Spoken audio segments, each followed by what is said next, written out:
എല്ലാവർക്കും news first മലയാളത്തിന്റെ പുതിയൊരു ക്രിക്കറ്റ് വാർത്താ വിശകലനത്തിലേക്ക് ഹൃദയം നിറഞ്ഞ സ്വാഗതം. ക്രിക്കറ്റ് ലോകത്തെ ഏറ്റവും പുതിയ വാർത്തകൾ ആദ്യമേ അറിയാൻ ഈ ചാനൽ മറക്കാതെ സബ്സ്ക്രൈബ് ചെയ്യുക. ഈ വീഡിയോയിൽ നമ്മൾ നോക്കാൻ പോകുന്നത് ഇപ്പോൾ പുറത്തു വന്ന 3 പ്രധാന IPL അപ്ഡേറ്റുകളാണ്. ആദ്യത്തേത് IPL പുതിയ ഷെഡ്യൂൾ മാറ്റങ്ങളെപ്പറ്റിയാണ്. IPLന്റെ ശേഷിക്കുന്ന മത്സരങ്ങൾ തെക്കേ ഇന്ത്യയിലെ 4 സ്റ്റേഡിയങ്ങളിൽ മാത്രമായി നടത്താൻ പോകുന്നു എന്നതാണ് ഏറ്റവും പുതിയ റിപ്പോർട്ടുകൾ സൂചിപ്പിക്കുന്നത്. ലക്നോ, ഡൽഹി, ജയ്പൂർ എന്നിവിടങ്ങളിൽ ടീമുകൾക്ക് ഓരോ ഹോം മത്സരം മാത്രമാണ് ഇനി ബാക്കിയുള്ളത്. ഈ മത്സരങ്ങൾ തെക്കേ ഇന്ത്യയിലേക്ക് മാറ്റാനാണ് സാധ്യത. ഡൽഹി ഇതിനോടകം തങ്ങളുടെ ചില ഹോം മത്സരങ്ങൾ വിശാഖപട്ടണത്തിൽ നടത്തിയിരുന്നു. അതേസമയം IPL ഫൈനൽ കൊൽക്കത്തയിൽ നിന്ന് അഹമ്മദാബാദിലേക്ക് മാറ്റാനും ആലോചന നടക്കുന്നുണ്ട്. ഇതിന് കാരണം സുരക്ഷാ പ്രശ്നങ്ങളല്ല, മറിച്ച് മെയ് അവസാനം കൊൽക്കത്തയിൽ പ്രതീക്ഷിക്കുന്ന കനത്ത മഴയാണ്. നീട്ടിവെച്ച ഷെഡ്യൂളിനിടയിൽ മെയ് 30-നകം ടൂർണമെന്റ് പൂർത്തിയാക്കാനാണ് BCCI ശ്രമിക്കുന്നത്.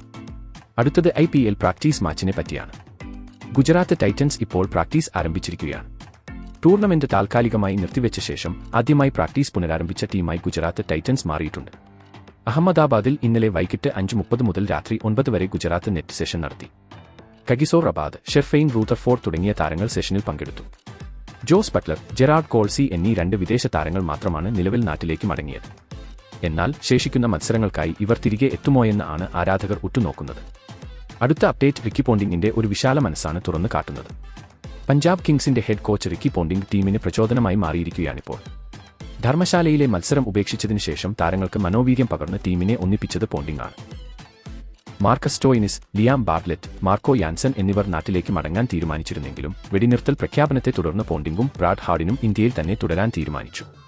പോണ്ടിങ്ങിന്റെ ശ്രമഫലമായി മടങ്ങിപ്പോയ സ്റ്റോയിനിസും ബാർട്ട്ലെറ്റും ടൂർണമെന്റിനായി തിരികെ എത്താൻ തയ്യാറായിട്ടുണ്ട്.